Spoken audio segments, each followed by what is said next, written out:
पाकिस्तान भी एक अजब कंट्री है, अजब देश है। वाकई अजब। अहमद ओमर सईद शेख, जो जिनके ऊपर डैनियल पर्ल की हत्या का आरोप है, आरोप था, बल्कि आरोप सिद्ध हुआ, लोअर कोर्ट में फांसी की सजा मिली, हाई कोर्ट से फांसी की सजा मिली, और उसके बाद उससे ऊपर की कोर्ट ने उसे ओवरटर्न करके सीधे बरी कर दिया। उसी पाकिस्तान की कोर्ट ने अब महरम बलूच को पीसफुल प्रोटेस्ट के लिए लाइफ इम्प्रिजनमेंट यानी कि जिंदगी भर आजीवन कारावास दिया। लाइफ इम्प्रिजनमेंट एक ऐसी लेडी के लिए जिस लेडी के ने आज तक बंदूक उठाई, जिस लेडी ने किसी का मर्डर नहीं किया, जिस लेडी ने आज तक सेडिशन नहीं किया। वो लेडी आई इस्लामाबाद, कई दिन बैठी रही, प्रोटेस्ट पे बैठी रही, आपने उसके ऊपर पानी फेंका, क्या नहीं किया, सर्दी के मौसम में आपने उसके पास खाना नहीं पहुंचने दिया। उस समय आपको नहीं पता था कि ये सेडिशन में, उस समय नहीं पता था पाकिस्तान को कि ये लेडी पाकिस्तान के खिलाफ काम कर रही है। अब उस महरंग बलूच को लाइफ इम्प्रिजनमेंट दी गई है। किसने दी है? मिलिट्री कोर्ट ने दी है। मिलिट्री कोर्ट सिविलियन मैटर्स में दे रही है, दिया भी है। और एक एक जो पर्टिकुलर केस है कुलभूषण जाधव वाला, उसमें इंटरनेशनल कोर्ट ऑफ जस्टिस ने बोला कि आपकी सिविलियन कोर्ट जो है उसको हम नहीं मानते, इसके ऊपर दोबारा ट्रायल किया जाए। फिर भी ये दे रहे हैं।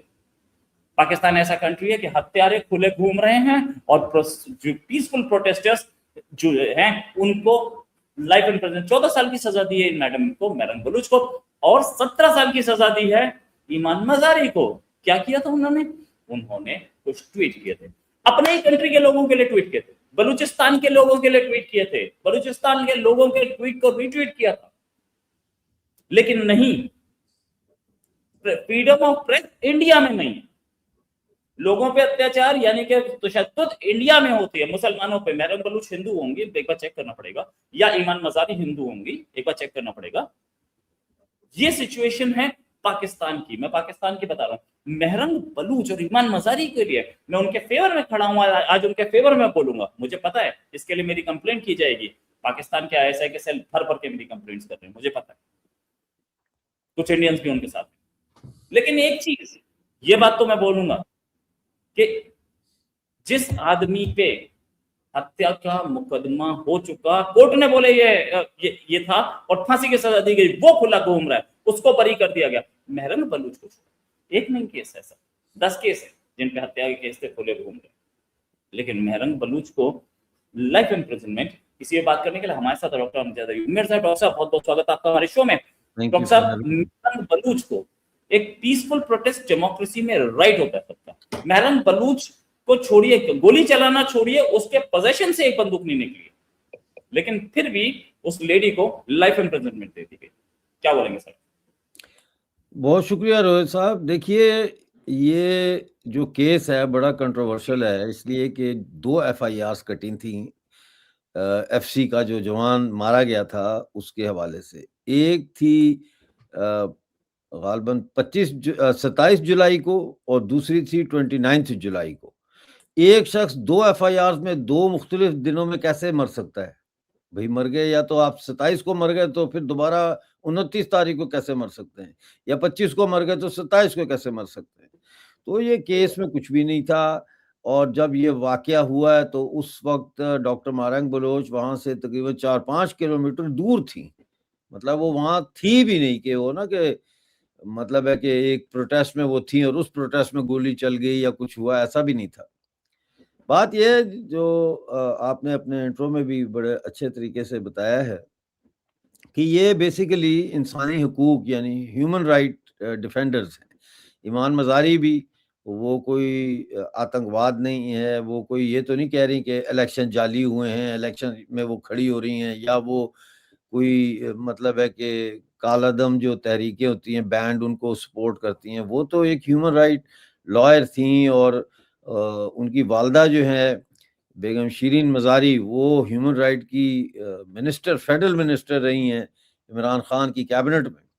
तो जाहिर है वो खून में भी है और फैमिली में भी है ह्यूमन राइट का। तो उनको जैसा आपने बताया 17 साल सजा दे दी। इधर ये डॉक्टर महरंग बलूच साहिबा जो है, इनके वालिद साहब की मसक शुदा लाश फेंकी गई थी, लापता पहले हो गए थे, फिर डेड बॉडी दी गई थी। तो वहां से फिर इनके अंदर भी एक जो इन्होंने अपने इंतकाम को ह्यूमन राइट एडवोकेसी के तरफ मोड़ दिया। इन्होंने तो बंदूक नहीं उठाई, इन्होंने तो जाके जो बाकी डिसअपीयरेंसेस हैं उनके लिए आवाज उठाई। तो कहने का मकसद ये है कि अब पाकिस्तान के अंदर आहिस्ता आहिस्ता वो तमाम पुरअमन रास्ते, पीसफुल प्रोटेस्ट या पीसफुल मोड ऑफ प्रोटेस्ट और रेजिस्टेंस के तमाम रास्ते जो है इनको सजा दे के ये पैगाम दिया गया है कि वो बंद हैं। आप आवाज भी नहीं उठा सकते, और उठाएंगे तो आप रेडार पे आ जाएंगे और फिर किसी न किसी वक्त आपको धर लिया जाएगा।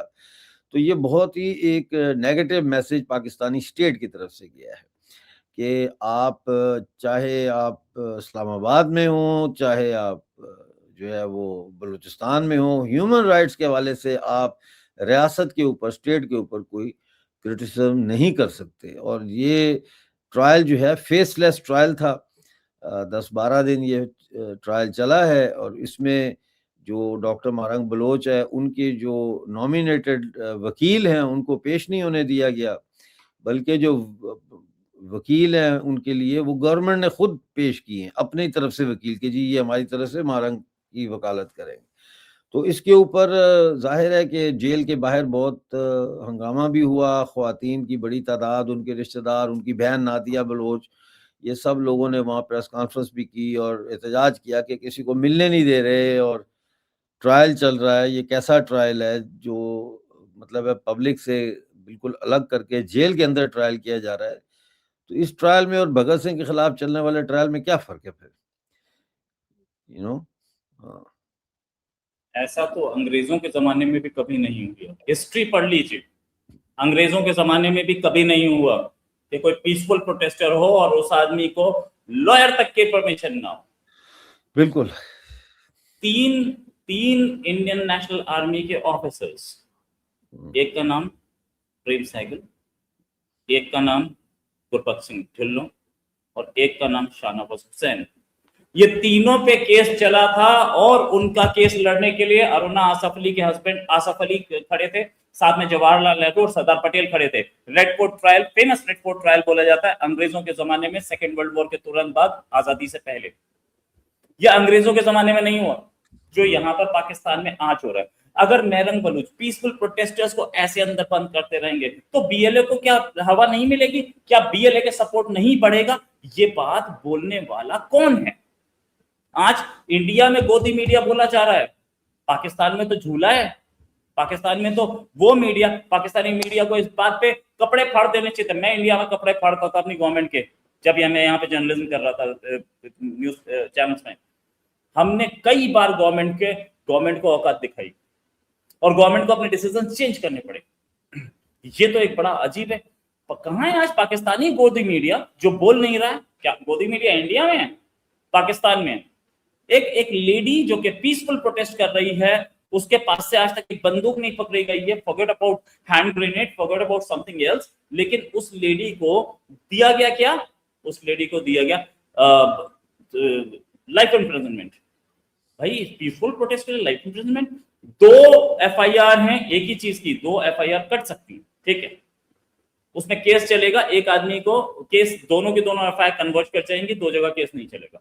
और एक जगह अगर सजा होगी तो दूसरी जगह नहीं चलेगी। एक आदमी को 2 बार एक केस में सजा नहीं दी जा सकती। क्या इस बात को कहीं पे बोला जा सकता था? गवर्नमेंट की तरफ से ही बोला जाता कि यार ये प्रोटेस्ट बलूचिस्तान गवर्नमेंट क्या कर रही है? वो तो बिल्कुल पिट्ठू बनी हुई है गेट नंबर 4 की। ये जो गोदी मीडिया है पाकिस्तान का, इंडिया को बोलते हैं गोदी मीडिया, पाकिस्तान का गोदी मीडिया वो भी नहीं बोल रहा। कल इनका मीडिया के लोग गायब हो जाते हैं, पता नहीं चलते। आप एक जनाब थे सलीम शहजाद, मार दिए गए, पता ही नहीं चला। ये सारी चीजें, और बोलते हैं इंडिया में प्रेस फ्रीडम नहीं है, और इंडिया में प्रेस फ्रीडम इंडेक्स क्या हवाला, वो अमेरिका वो भी बिका हुआ है वहां पे। वो तो सबसे ज्यादा बिका हुआ है अमेरिका। तो अमेरिका की वो कंपनीज, जो अमेरिका की जो ऑर्गेनाइजेशन है, वो निकालती हैं कि इंडिया प्रेस फ्रीडम में नीचे है। यहाँ प्रेस फ्रीडम का क्या हो रहा है पाकिस्तान में? मेहरंग बलूच मैडम जो हैं, इनके ऊपर आज तक कोई आरोप नहीं था।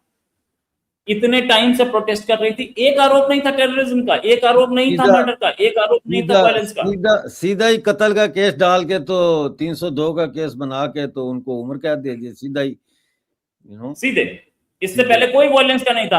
अब जब प्रोटेस्ट हुआ था, जो प्रोटेस्ट हुआ था वहां पे इस्लामाबाद में प्रेस क्लब के बाद, वहां पर इंटरव्यू ले रही थी वो बोल टीवी की एक एंकर है, बड़ी अच्छी लेडी, फिजा खान, जानता हूं मैं पाकिस्तानी जर्नलिस्ट को जानता हूं। फिजा खान ने पूछा था क्या आप बीएलए की मजम्मत करती हैं, तो इन्होंने बोला था यस मैं बीएलए की मजम्मत करती हूँ। लेकिन आप भी करें मजम्मत, उसने ये कहा था आगे से, आप भी करें, राइट। हाँ। लेकिन इन्होंने ये तो बोला मैं करती हूँ मजम्मत।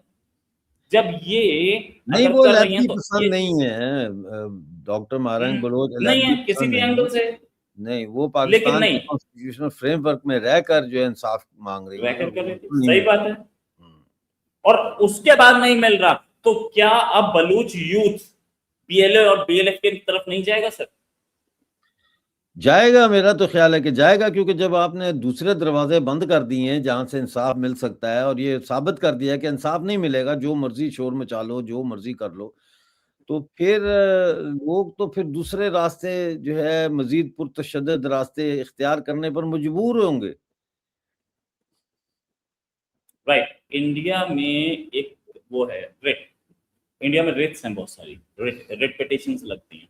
एक रेट पिटिशन होती है हैबियस कॉर्पस, शायद पाकिस्तान में है कि नहीं मुझे नहीं पता, है लेकिन इंडिया में अंग्रेजों का ही है। कानून है ना दोनों तरफ। हाँ, हैबियस कॉर्पस। तो हैबियस कॉर्पस लगा दिए जाए तो 45 दिन में पुलिस को बॉडीली प्रेजेंट करना पड़ेगा उस आदमी को कोर्ट के सामने। हैबियस कॉर्पस नहीं लगी, और हैबियस कॉर्पस में के सामने कोई जवाब नहीं है। महरंग बलूच दिखी नहीं है उसके बाद से। कोर्ट में ट्रायल, जेल में ट्रायल हो रहा है क्या? इंडिया में जेल में ट्रायल किसी का नहीं हुआ अजमल कसाब छोड़ के। यहां तक कि वो याकूब मेमन जो कि मुंबई ब्लास्ट का एक्यूज था, उसका ट्रायल भी कोर्ट में हुआ। रात को 2 बजे कोर्ट खोली गई। लेकिन इंडिया की जो जुडिशरी है, पुलिस है, गवर्नमेंट है, ये बायस्ड है मुसलमानों के खिलाफ। मैं तक बोलूँ हिंदू होंगी, मैं फिर से बोल रहा हूँ सर एक बात कि अगर ये रास्ता बंद हुआ, एक आदमी प्रोटेस्ट कर रहा था पीसफुल, उसको आपने डाल दिया अंदर 14 साल के लिए जेल में। अब दूसरा आदमी तो कोई पीसफुल प्रोटेस्ट करने आने से रहा नहीं, तो उसको पता है कि मैं जेल में जाऊं, उससे अच्छा मैं जाकर के कहीं पे बॉम्ब लगा के फट जाऊं। तो ये तो पाकिस्तानी एस्टेब्लिशमेंट, पाकिस्तानी आर्मी और पाकिस्तानी गवर्नमेंट खुद रास्ता दिखा रहे हैं ना कि आप आतंकवाद की ओर जाए, आप टेररिज्म की ओर जाए, आप मिलिटेंसी की ओर जाए, या नहीं? बिल्कुल ऐसा ही है ना। देखें, ये तो मुझे ये समझ नहीं आती कि ये ऐसा लगता है जैसे पाकिस्तान के जर्नैल खुद पाकिस्तान तोड़ना चाहते हैं। वो खुद चाहते हैं कि बलोच को इतना जो है वो पाबंद कर दिया जाए कि बलोच आखिर बंदूक उठाए, हर बलोच बंदूक उठाए। ये तो पाक मतलब है कि अगर आप एक मुल्क को इकट्ठा रखना चाहते हैं तो आप निगोशिएट करते हैं, बातचीत करते हैं, ये सिलसिले आप इनको सॉर्ट आउट करते हैं। आप ये तो नहीं करते कि आप लोगों को एक प्रोटेस्ट करने पे उठा लें, ले जाएं और उसके बाद उनके ऊपर कत्ल का मुकदमा डाल दें। भुट्टो के ऊपर इन्होंने कत्ल का मुकदमा डाला, जबकि भुट्टो का कोई लेना देना नहीं था। भुट्टो ना वहां था, ना भुट्टो ने हाथ से गोली चलाई, ना कुछ किया। उसके ऊपर इन्होंने कत्ल का मुकदमा डाल के उसको फांसी चढ़ा दिया।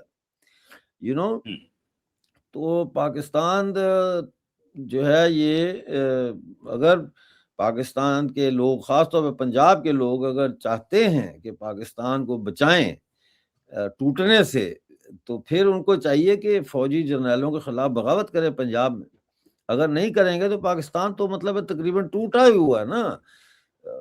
क्या रह गया पीछे पाकिस्तान में? पीओजे में आप देख लें कितने शदीद मुजाहरे हो रहे हैं, और खैबर पख्तूनख्वा में भी हालात ठीक नहीं है।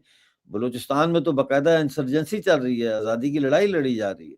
तो ये कौन है, ये कौन इनके पाकिस्तान पाकिस्तान पाकिस्तान करते हैं? तो पाकिस्तानियों से पूछना चाहिए ना कि भाई फिर आपके खिलाफ साजिश कौन कर रहा है? इंडिया तो नहीं कर सकता। अगर इंडिया कर रहा है और इंडिया इतना साजिश कर दी कि पूरे मुल्क में उसने भूचाल खड़ा कर दिया, तो फिर इसका मतलब है कि आपकी तो एजेंसियां, आपकी फौज, आपका हर चीज जो है वो तो फिर इंडिया के कंट्रोल में। तो फिर आप क्या कर रहे हैं बैठे हुए? फिर आप छुट्टी करें फिर, यू नो अजीब उनकी बातें हैं। मैंने एक फेमस रेड फोर्ट ट्रायल का हवाला दिया। हाँ, दिया। 1946 का ट्रायल था जी और हाँ। इंडियन नेशनल आर्मी के यानी कि सुभाष चंद्र बोस के साथ लड़ने वाले ये लोग थे तीनों।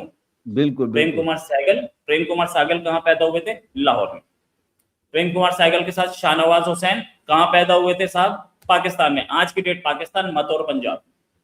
और गुरबख्श सिंह ढिल्लो सिख थे, ईरान में।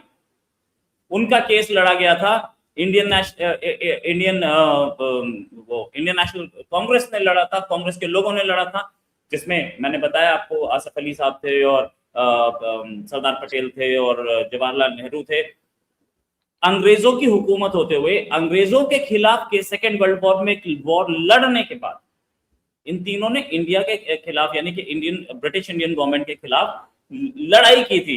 तो इंडियन नेशनल आर्मी की, सुभाष चंद्र बोस की तरफ से उनको अरेस्ट किया गया, अरेस्ट करके रेड फोर्ट ट्रायल हुआ। उस ट्रायल का नतीजा क्या हुआ पता है आपको? तीनों को बरी कर दिया गया। तीनों को अंग्रेजी गवर्नमेंट ने बरी कर दिया। ये था जश्न।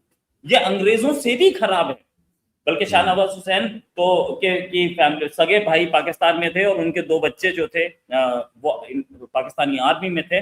और उस टाइम पे जब वॉर हो रही थी इंडिया और पाकिस्तान के बीच में, शाहनवाज हुसैन के भाई के बच्चे पाकिस्तानी आर्मी की तरफ से इंडिया से लड़ रहे थे। उस समय आवाज भी उठी थी, लाल बहादुर शास्त्री प्राइम मिनिस्टर थे, कि ये इनके भाई के बच्चे उस तरफ से पाकिस्तान की तरफ से लड़ रहे हैं और ये हमारे यहाँ minister, he was a minister in Nehru cabinet as well as Lal Bahadur Shastri. तो लाल बहादुर शास्त्री ने बोला था कि वो लड़ रहे होंगे, ये इंडियन है और ये इंडिया के लिए लॉयल है, मिनिस्टर बने रहेंगे, और वो बने रहे मिनिस्टर इंदिरा गांधी कैबिनेट। तो ये कहानी होती, ये होती है रियलिटी एक कंट्री की जो कि सेक्युलर हो। जो सेक्युलर पाकिस्तान से सेक्युलरिज्म की बात नहीं, अरे कम से कम ईमान तो हो सकता है, कम से कम इंसाफ तो हो सकता है। इंसाफ नहीं है ना, यही तो, इसीलिए तो इमरान खान ने जो पार्टी बनाई थी उसका नाम ही तहरीक इंसाफ रखा था। वो यही तो कहता था कि जुल्म के साथ तो आप मुल्क चला सकते हैं, लेकिन नाइंसाफी हो तो फिर नहीं आप देश चला सकते, फिर बगावत होती है। तो वो पाकिस्तान में इंसाफ है ही नहीं कहीं, बिल्कुल इंसाफ नहीं, ठीक है ना। तो अंग्रेजों की खामोश अदालत से ज्यादा खराब अदालत है पाकिस्तान में। ये रियलिटी है। Thanks a lot Amjad sir for joining. जल्दी उम्मीद है एक डिस्कशन और करेंगे। अभी के लिए नमस्कार, धन्यवाद, जय हिंद। जय हिंद सर।